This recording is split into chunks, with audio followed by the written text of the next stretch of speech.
Hello again, welcome to our weekly chat here on Sheffield Live TV. We're keeping going somehow. This is our 6th lockdown show, and today we've got a guy on that who's been on the show previously, in more sane times, shall I say, in the studio. At the moment we're in somewhat insane times, but somehow the technology is standing up. And this is a guy that it's a pleasure to talk to in any circumstances, win, lose, draw, or in the middle of a coronavirus. Hello to Paul Warne. Oh yeah, that's some introduction. That I don't know if I can follow that. Yeah, how are you? Well, I'm as well as can be expected. How are you? It's good to see a smile on your face. You appear unchanged by this crazy and remarkable situation. How are you doing? Yeah, well, it's a bit surreal, obviously, for everyone. Me personally, it's been, I don't want to say enjoyable because that sounds a bit heartless, but I feel less of a football manager, more of a father and a husband for a nice change. So I think all the football people have enjoyed probably more time, quality time with their families. So that's been good. I've been able to train a lot more, which has been hugely enjoyable, and spent loads of time recruiting, watching Austrian League, Bundesliga. So it's just sort of managing in a different sort of way, really. Still reach out to the players, obviously, and all managers are, but it's just, a bit surreal at the moment, but it feels like we're sort of coming towards the end of it. Yeah, I think we're all gathering our thoughts, and I think you touched on something there that many people are discovering or rediscovering their families and simple pleasures in life. You can get out and exercise, and it's become important to maybe go for a run or go for a walk. We're starting to talk to our friends, not just text them, but phone them and talk to them. We're even talking to our wives, Paul. How about that? It's real, isn't it? I mean, I don't know how much further it can go. It's like my next door neighbour, a beautiful bloke, retired policeman. Now, when he retired, he walked the length of the country, and I've had a couple of chats with him over the fence, just because you're always doing something, aren't you? You think, I've just got to go in and have a tea, or phone's ringing or something like that. But the other day I spoke to him for about 45 minutes about the in-depth, how he found it, what was the worst bit about it, the dark bits about it, why he enjoyed it and all that. And I was thinking, wow, I'm just a bit more time rich, which in, today's society is quite a joy for me. So, and I haven't had, obviously, the stress of match days, which has probably helped my mood no end. I've had more engaging conversations with the kids. I wouldn't go as far as to say I've helped my daughter with the homework, because that is a step too far, I think. But my son is 16 now, so he's been given his GCSEs virtually. So he literally is living the dream. So he just gets up, trains pretty hard, in fairness to him. He's now gone out on his bike and doing some runs, and then he just plays FIFA. So, it hasn't really affected his life in a bad way. But, I see, obviously, people in the village, it's like the 8 o'clock clap. There's been ledge. I've thoroughly enjoyed it. There were 2 doors down from me, comes out with his, doesn't sound right, but his big horn, I think it is. Plays a different song every week, and there's people opposite me I've never actually said hello to before. So every Thursday at 8 o'clock, it seems like a real social event. And so in all that respect, it's sort of like, I was trying to explain to my children, it's a little bit like how my grandparents were brought up. Really, they didn't have phones. My grandparents didn't have cars. Walk to the shop, walk back to the shop, and our next door neighbours, when she went shopping, got my missus a couple of things, and vice versa. So as a community thing, I think, like, paradoxically, it's made us being inside lockdown has made, the society more friendly, which is weird. You'd think it would go the other way, but it hasn't. So in that respect, it's given me a real hope in human spirit. Yeah. I've noticed the same thing going running, that people who were quite rude to you at close quarters when you sort of ran past them, now at long range, distance across the road, will smile and wave and say hello. Everyone says hello now, don't they? I mean, in fairness, I've always had that disease. I've always had the hello disease. My kids hate it. I always remember when my father was alive, we went for a walk on a Christmas morning up in Yorkshire, to be fair, Wentworth House. That big house in Wentworth. It's not called Wentworth House. It's that big building they're trying to renovate. Harewood House, Castle Howard. I don't know.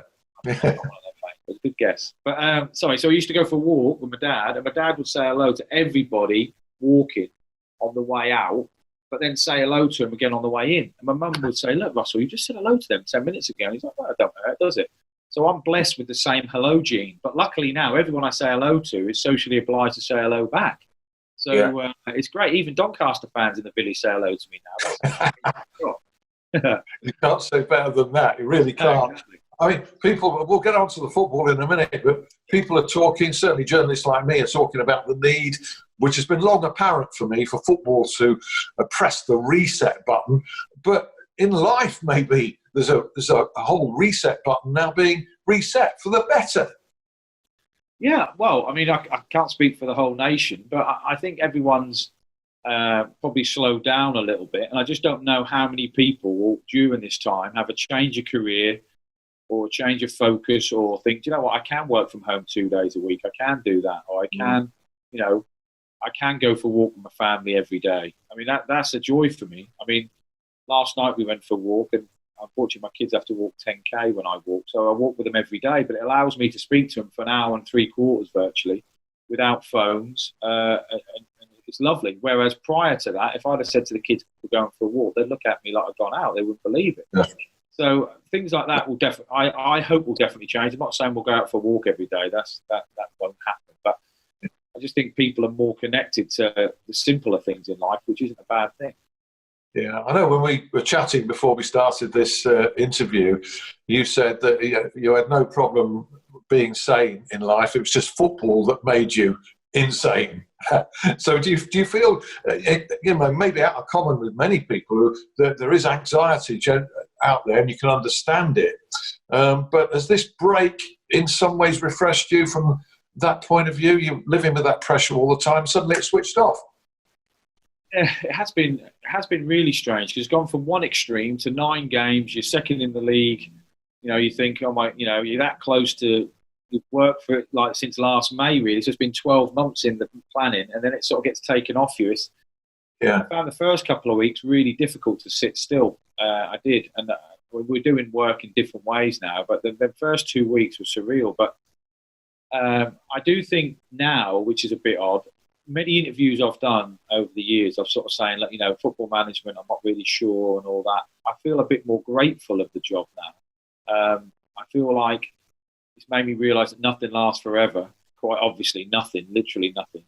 And that I might as well try and enjoy it more and worry less, I think. Because this whole 6-7 weeks, and I know you're going to ask me what my theories are, but literally everyone's just guessing what's going to happen. No one knows. No one. Literally, I speak to managers in our league, the league above, what their theories, what they've heard. No one's really heard anything. It's just all guesswork. So I think if I'd have spent the last 6 or 7 weeks panicking about what's to be, it would have no effect on it. So I think it might have, say for example, a scale of 1 to 10, and I was on about a 9 or an 8 or a 9 stress level. Realistically, like football management on a match day is pretty brutal, as you well know.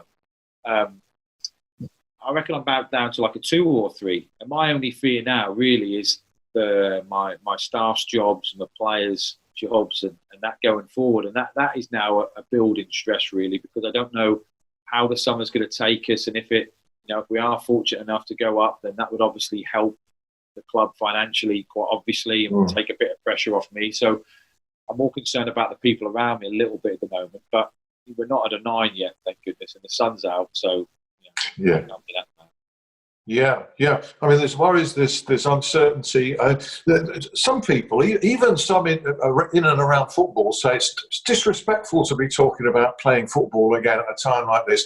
Personally, I don't get that, because football's a business and an industry like any other. And of course it has to plan to get back. There's no disrespect involved, is there? I mean, you're a man who looks broadly across society. I know that.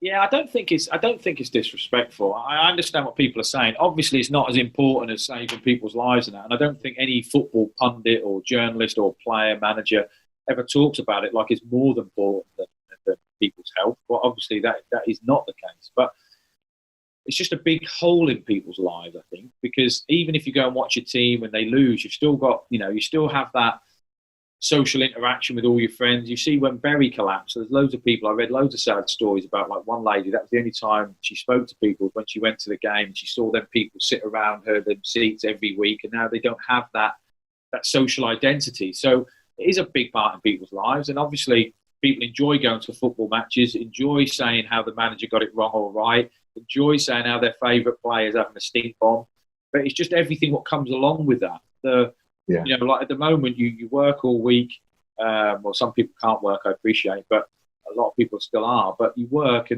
or you're working from home, and your weekend is sort of like Saturday or Sunday is like a sporting day. I'm not saying for everybody, but for the people who love a sport. And it's the same for cricket fans now, for rugby league fans now. That it's the Olympics, the tennis. A lot of people, that's a big part of their lives. So to suddenly say there's no sport and to not discuss it, I don't regard that as being rude discussion about it. It's no different than saying, no one's allowed to read a book for a year. Well, everyone who reads books will go, hang on a sec, I love reading books. Why can't I read books? So I don't think it's wrong of us to discuss it. And it's a big part in communities, and football clubs especially that I know of have been doing loads of good work in the community, trying to keep the community going. And it's a big loss when your football club is not working really. And I think everyone's just interested more than anything when it's going to come back. I mean, I speak to my mum every day now, which is surreal. I never spoke to her every day, and even every time I phone her, we both laugh. Go, what are we talking about today? Because there isn't. I say, what have you done? And she'll tell me, and I'll bore her that I've watched some Croatian players or something. But generally, she isn't doing a lot. But she's always interested to know what's happening with football. Now, no one can accuse my mum of being rude or having her priorities wrong. She's just interested. Yeah. Yeah, and I know in one interview you've done recently, you referred to footballers as pack animals, and I think we all are to an extent. That goes for football crowds as well. We are pack animals, but gregarious and sociable. So what about this situation? Obviously, it's not one where self-interest for any club should rule, but you wouldn't be human if you didn't go into the lockdown that's second in League One with the excitement of possibly returning to the Championship and not thinking, oh, bloody hell, of all times, you wouldn't be human if you didn't have a little bit of that in you. No, I agree, mate. I mean, in fairness, if we spoke about this off or on film, my answer would still be the same. I'm not trying to be disingenuous. I want to go up, quite obviously. And I feel like we've played over 80% of the season, so I think we've got a good argument to go up. In the same way, Leeds definitely have got a very good argument to go up. But you just don't know, do you? And my honest opinion is that I don't want a decision to be made on short-sightedness. And I think a decision for the Premier League is different for League One and League Two, in my opinion. Yeah. So I think with League One and League Two, I think I'll be amazed if not every club has furloughed a massive majority of their staff, groundsmen, everybody, and players. Now, if you pull all them out, with no income streams, no season ticket sales or anything, you've got to pull all them out and pay their wages to train for a month and then play for 2 months. I just don't know. My massive worry is, and I want to come back because I want to get promoted, but I just don't know if short term it's like, oh, brilliant, football's back, but it won't be the way that people remember it. It won't be the same product, unfortunately, because I don't think we're going to have as long to train. So I don't think initially the standard will be as good. But I just don't want it to be that we finished the season, and I'm definitely going to talk about integrity because people keep saying integrity and bouncing this word around, and I don't agree with their opinions. But that saying we need to finish the season for integrity, and it feels there won't be any integrity. I don't think there will be any integrity in it, and I think that if we do finish the season, obviously the EFL won't watch this, hopefully, but if we do finish the season and we were to go up, but 3, 4, 5, 6 teams in League One were to fold, I don't think that's for the good of the game. It would be good for me. It'd be good for my club and my owner and my fans and my town. I understand that, but no one should put their own club in front of the whole game, the whole structure, the whole thing of football. And that's my massive argument with integrity. I hear people keep saying that we need to finish the leagues for integrity purposes, but I've seen, and as you must have seen over recent few days, there's been teams releasing players. Now, no one ever releases players in March when the season ends in May. Never. And now they're releasing players like, oh, if we come back, we'll just play the kids and get through the games. Well, I don't think that's integrity. I don't think if our last game of the season's against Sunderland, and for argument's sake, let's just say Wickham are playing a team mid-table or lower table who have got nothing to play for, and they put their kids out and go, oh, I don't want to pay appearance money of my proper players, I'll release them. And, as a result of what we do against Sunderland, obviously they'll keep all theirs. Team I've mentioned, Wickham are playing a lesser team, and they just steamroll them. I don't regard that as integrity. And I understand why the clubs are doing it. I'm not criticising them for it, but I just feel that if we finish the league, I just don't know how the league will look. I don't. My massive fear is that you come out of furlough, there's no income streams, and let's be honest, it's different in the Premier League than it is the League One, League Two. A lot of League Two clubs, especially, and some League One, are literally month by month by month, and they only get through the off season by the season season ticket sales. Well, they're not obviously going to happen at the moment either. So you get people out of furlough, you have to pay because they're contracted players, because if you don't, further down the line is going to be a problem, but you're going to have to pay appearance money, you pay bonuses. Now, let's just say I was mid-table and my goalkeeper got a substantial bonus if he played 30 games, and it was his 30th game. My owner, I'm not saying my owner, but for the argument of conversation, might well come to a manager and say, look, don't play him this weekend. We can't afford his bonus. Yeah. So the whole integrity thing, for me, lower league is a mute argument. I want the team to come back. I want to see the players. I want to train the players. I want them to be healthy. But I just can't foresee the lower league coming back. I can see the Premier League, and the money I've got to make everything hygienic and testing and all that. But look, realistically, and I'm not being disrespectful, can that happen at Morecambe? Can that happen at Grimsby? Can all these things happen in all the levels? I'm not convinced. Yeah. I think your chairman, Tony Stewart, in an interview warned, about the dire consequences of clubs attempting to play behind closed doors and carrying on. And in some cases, he was warning, that clubs could face administration because there's absolutely nothing coming in. And in that context as well, from what you're saying, Paul, can the EFL, as the English Football League across what is it? Three professional leagues. Can they really fully represent those and speak with one voice as an umbrella organisation? Because many clubs in the Championship will want to finish it, won't they?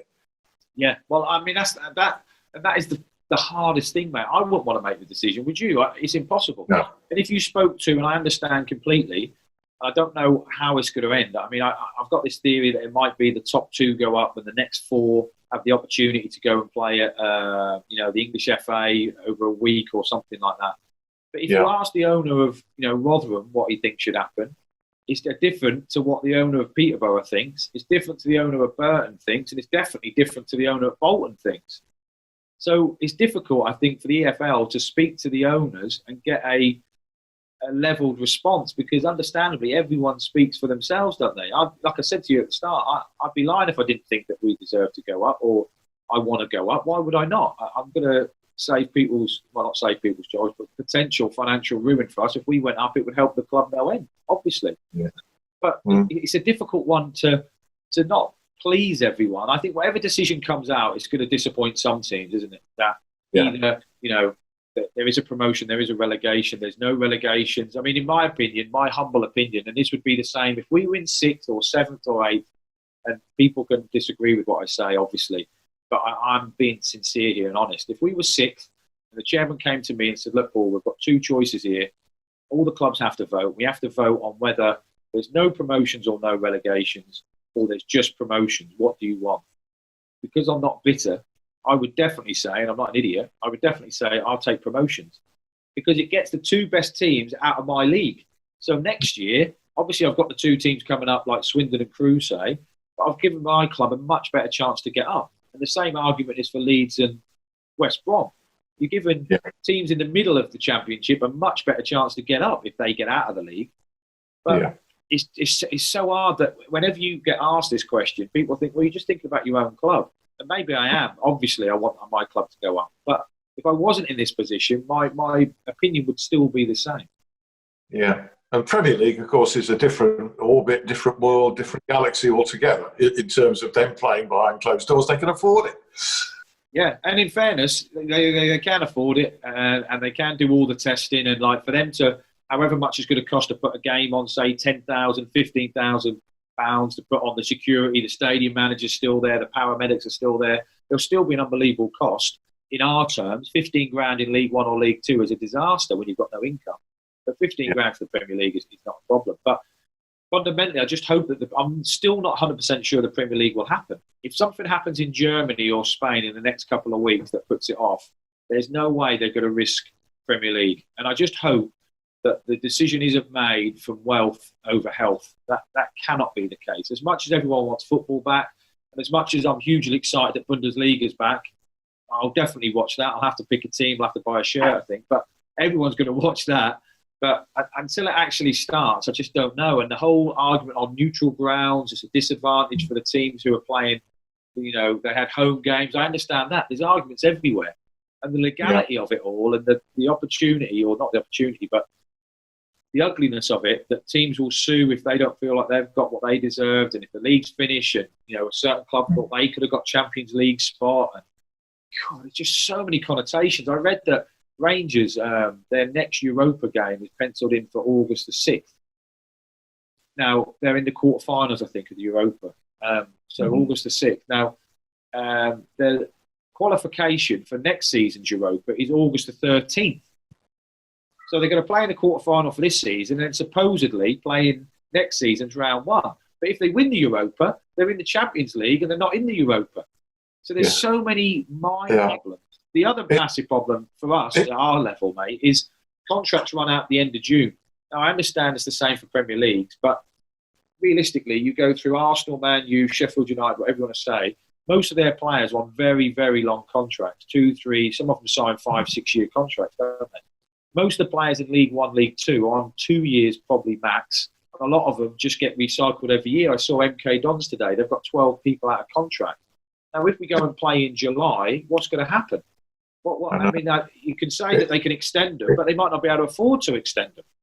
It's impossible, you know, and thank goodness you and I, and you know, and people around us are not having to make that call, and we can at least be grateful for that.